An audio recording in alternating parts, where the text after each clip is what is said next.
Welcome to bird media. నేను మీ పవన్ కృష్ణమూర్తి. అంటే ఈ మాట అనడం అనేది కాస్త అతిశయోక్తి అయినప్పటికీ కూడా 44 సంవత్సరాల రాజకీయ జీవితం ఉన్నటువంటి చంద్రబాబు నాయుడు గారు సాధించడానికి దాదాపు ఆయనకి 90s నుంచి ఇప్పటిదాకా అంటే ఆల్మోస్ట్ ఒక రకంగా చెప్పాలి అంటే 2019 వరకు ఆయన ఎలా కష్టపడ్డారనేది అందరికీ తెలిసిందే.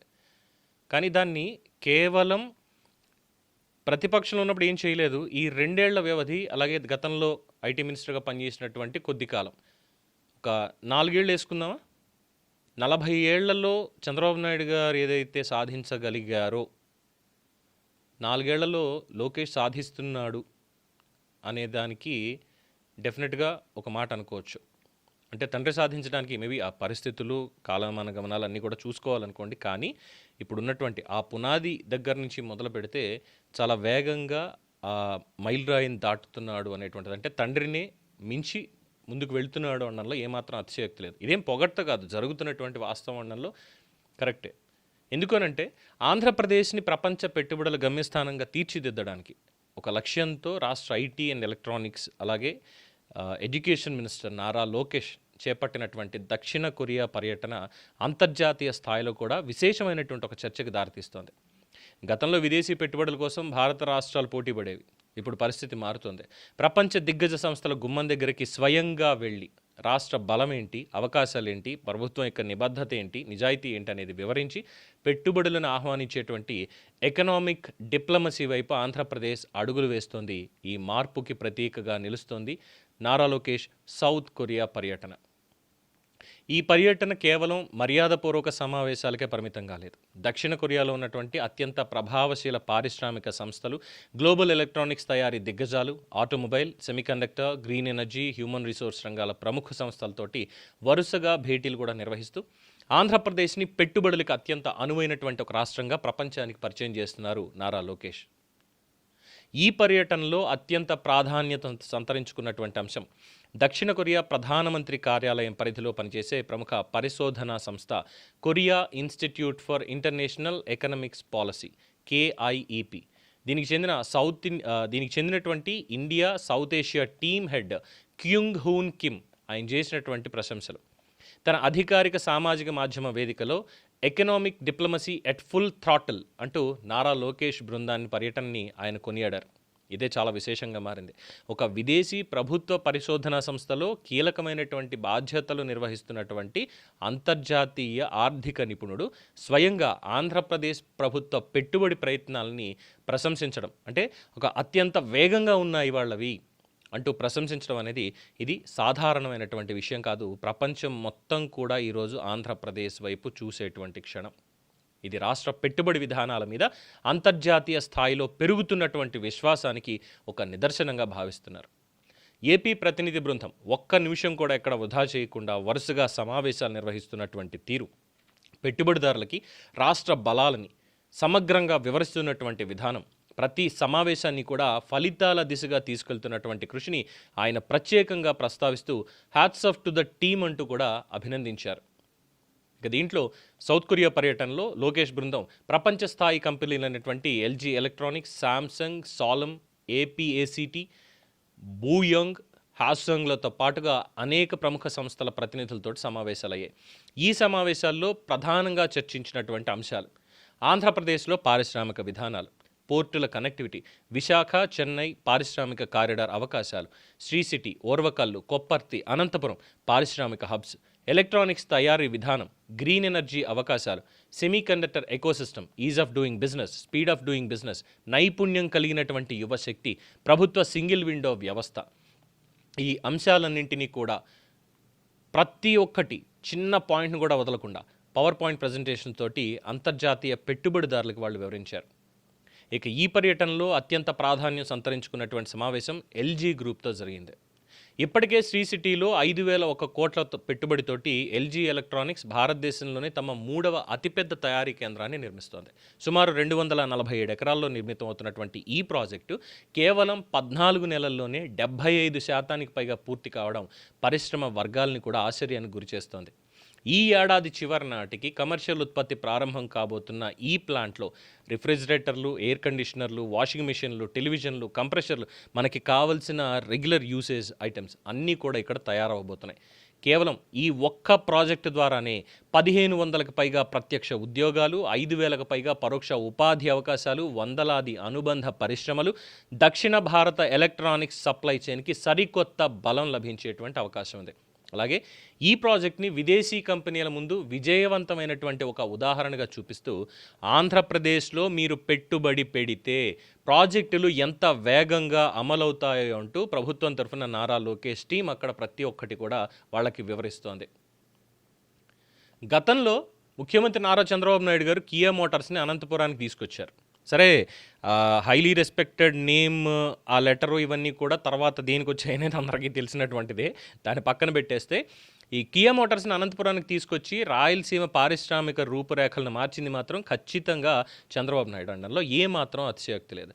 ఇప్పుడు అదే నమూనాని electronics, semiconductors, green technology, advanced manufacturing రంగాల్లో మళ్ళీ పునరావృతం చేయాలని ప్రభుత్వం లక్ష్యంగా పెట్టుకున్నట్టు లోకేష్ దక్షిణ కొరియా పర్యటన స్పష్టమైనటువంటి సంకేతాలు ఇస్తోంది.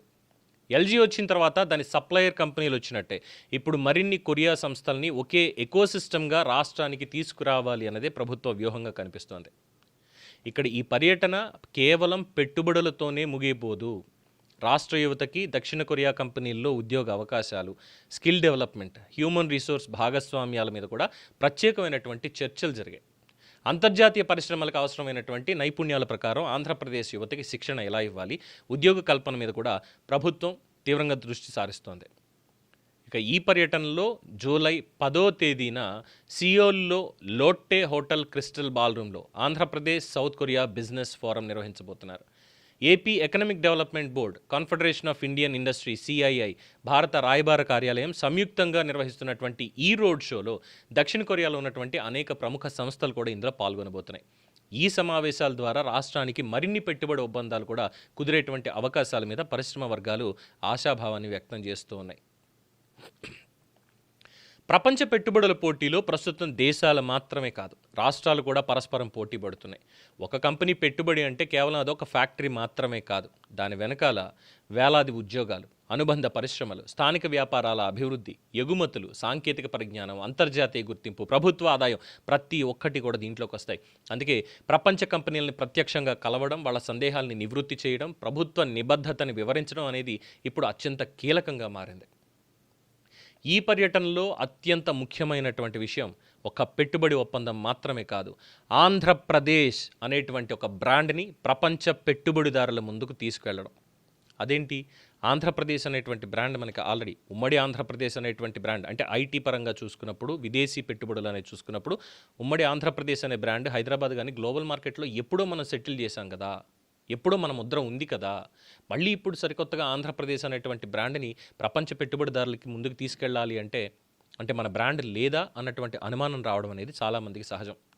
కానీ ఇక్కడ మనం చెప్పుకోవాలి, 2014లో రాష్ట్రం విభజన జరిగిన తర్వాత రాజధాని కూడా లేకుండా 16,000 కోట్ల లోటు బడ్జెట్తో కనీసం ప్రభుత్వ కార్యాలయాలు కూడా లేనటువంటి సమయంలో అప్పుడే ఇండస్ట్రియల్ రెవల్యూషన్కి నాంది పలికి కియా మోటార్స్ని, శ్రీ సిటీ కావచ్చు, మిగతా కంపెనీలు వీటన్నిటిని కూడా అక్కడికి తీసుకొచ్చి ఒక విప్లవానికి తరలిపారు చంద్రబాబు నాయుడు గారు.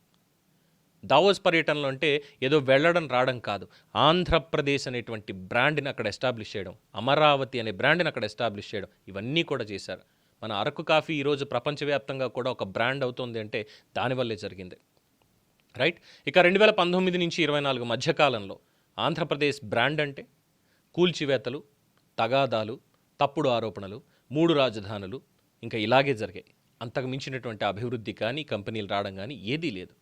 దాంతో ఆంధ్రప్రదేశ్ బ్రాండ్ అంటేనే మేము ఇక్కడ పెట్టుబడులు పెట్టమంటూ కొరియన్ ఎగ్జిమ్ బ్యాంక్ కావచ్చు, జాపనీస్ బ్యాంక్ కావచ్చు, తర్వాత ఏషియన్ ఇన్ఫ్రాస్ట్రక్చర్ డెవలప్మెంట్ ఏఐడిబి వాళ్ళు కావచ్చు, ఈవెన్ వరల్డ్ బ్యాంక్ కావచ్చు, మేము ఆంధ్రప్రదేశ్లో పెట్టుబడులు పెట్టాం. ఎందుకంటే నిర్ణయాలు వెనక్కి తీసుకోవడం, రివ్యూలు చేస్తూ ఉన్నాం. ఇది గ్రీన్ ఎనర్జీ రంగంలో, సోలార్కి సంబంధించిన దాంట్లో, సాంప్రదాయేతర ఇంధన వనరులు ఏవైతే ఉన్నాయో ఈ పవర్ ప్రొడక్షన్కి, దాంట్లో పవర్ పర్చేజ్ అగ్రిమెంట్లన్నీ కూడా మేము రివ్యూ చేస్తూ ఉండడంతో విదేశీ పెట్టుబడిదారులు సైతం ఆంధ్రప్రదేశ్కి మేము రాము, ఇంకా మాట్లాడితే భారతదేశంలో పెట్టినటువంటి పెట్టుబడులన్నీ కూడా వెనక్కి తీసుకెళ్తామని చెప్పి వార్నింగ్ కూడా ఇచ్చే దీనికి పీయూష్ గోయల్ గారే సాక్ష్యం.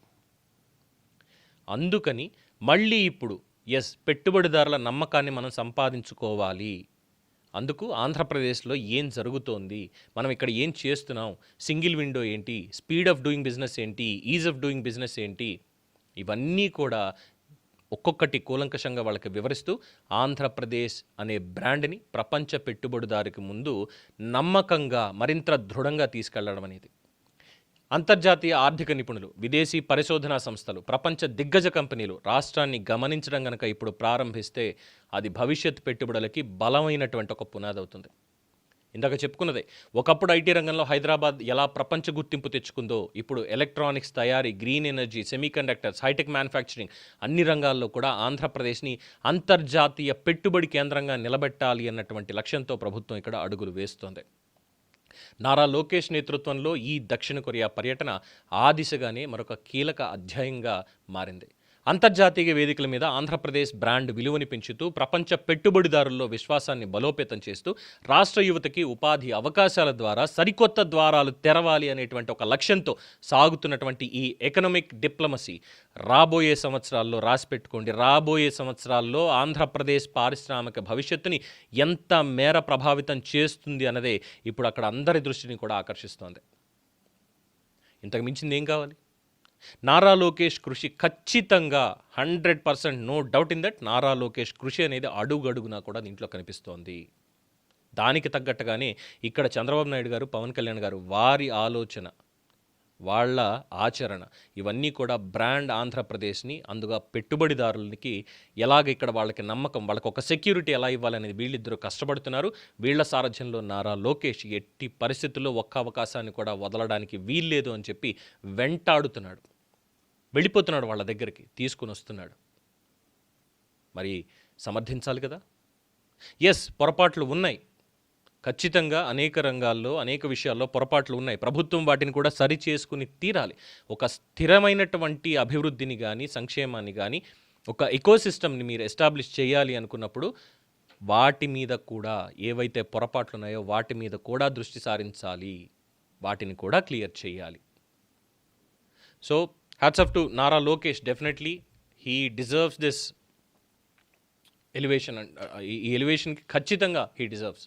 ఇది ఎలివేషన్ కూడా కాదు, యాక్చువల్లీ తను చేస్తున్నది చెప్పడం తప్ప ఇంకోటి కానే కాదు.